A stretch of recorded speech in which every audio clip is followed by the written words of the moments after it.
Salut les abonnés, j'espère que vous allez bien. Aujourd'hui je continue à vous lire la Bible et nous sommes à la Genèse, au chapitre 32. Laban se leva de bon matin, embrassa ses petits-enfants et ses filles et les bénit. Puis il partit pour retourner chez lui. Jacob poursuivit son chemin et des anges de Dieu vinrent à sa rencontre.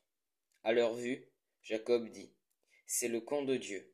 Et il appela cet endroit Mahanaïm.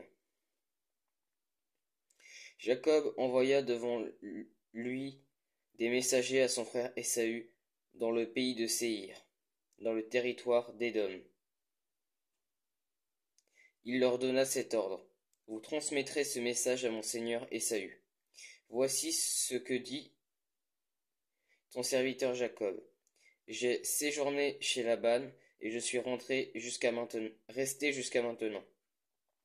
J'ai des bœufs, des ânes, des brebis, des serviteurs et des servantes. Et j'envoie des messagers te l'annoncer, mon Seigneur, pour trouver grâce à tes yeux. Maintenant, les messagers revinrent vers Jacob en disant: Nous sommes allés trouver ton frère Ésaü. Il marche à ta rencontre avec 400 hommes. Jacob fut très effrayé et saisi d'angoisse. Il partagea deux camps ceux qui étaient avec lui, les brebis, les bœufs et les chameaux. Il se disait: Si Ésaü attaque l'un des camps et le bat, le camp qui restera pourra se sauver. Jacob dit: Dieu de mon grand-père Abraham, Dieu de mon père Isaac, Éternel, toi qui m'as dit: Retourne dans ton pays, dans ton lieu de naissance, et je te ferai du bien. Je suis trop petit pour toutes les grâces et pour toute la fidélité dont tu as fait preuve envers moi, ton serviteur. En effet, j'ai passé ce Jourdain avec mon bâton, et maintenant je peux former 2 champs.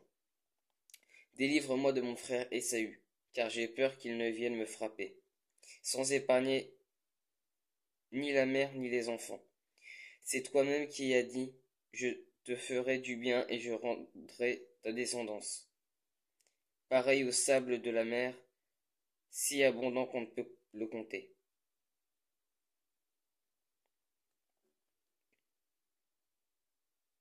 Comme on peut le lire dans Hébreux chapitre 11 verset 12 pour la référence.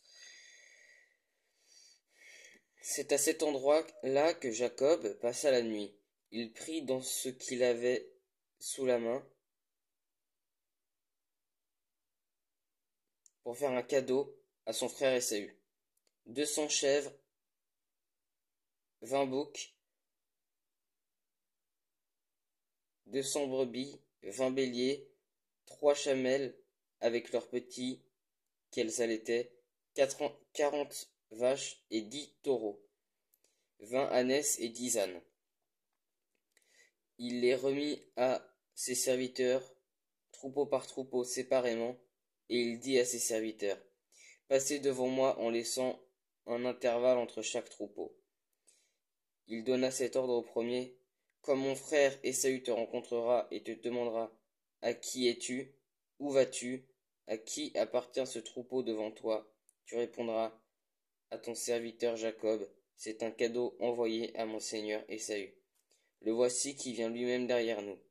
Il donna le même ordre au deuxième, au troisième et à tous ceux qui suivaient les troupeaux.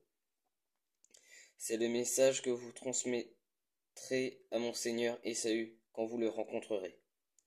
Vous annoncerez aussi: Ton serviteur Jacob vient derrière nous. Il se disait en effet: Je l'apaiserai par ce cadeau qui me précède. Ensuite je le verrai en face et peut-être m'accueillera-t-il favorablement. Le cadeau passa devant lui et il resta cette nuit-là dans le camp. Il se leva la même nuit, il prit ses 2 femmes, ses 2 servantes et ses 11 enfants et passa le gué du Jabbok. Il les prit leur fit passer le torrent et il le fit passer par tout ce qui lui appartenait. Jacob resta seul. C'est alors qu'un homme lutta avec lui jusqu'au lever de l'aurore. Voyant qu'il n'était pas vainqueur contre lui, cet homme le frappa à l'emboîture de la hanche.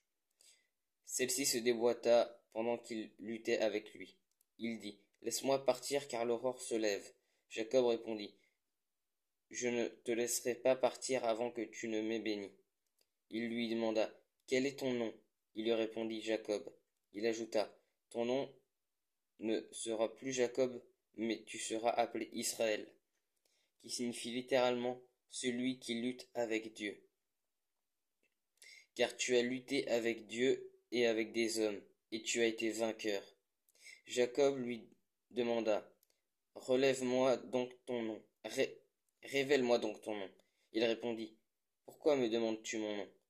Et il le bénit là. Jacob appela cet endroit Peniel, car il dit: J'ai vu Dieu face à face, et ma vie a été sauvée. Le soleil se leva lorsqu'il passa Peniel. Il boitait de la hanche. Voilà pourquoi, aujourd'hui encore, les Israélites ne mangent pas le tendon qui est à l'emboîture de la hanche, parce que Dieu frappa Jacob à l'emboîture de la hanche, au tendon. Voilà, c'était le chapitre 32 de la Genèse. J'espère que ça vous a plu. Si vous avez des questions, comme d'habitude, n'hésitez pas à me les poser dans les commentaires, autant TikTok que YouTube, et soyez bénis.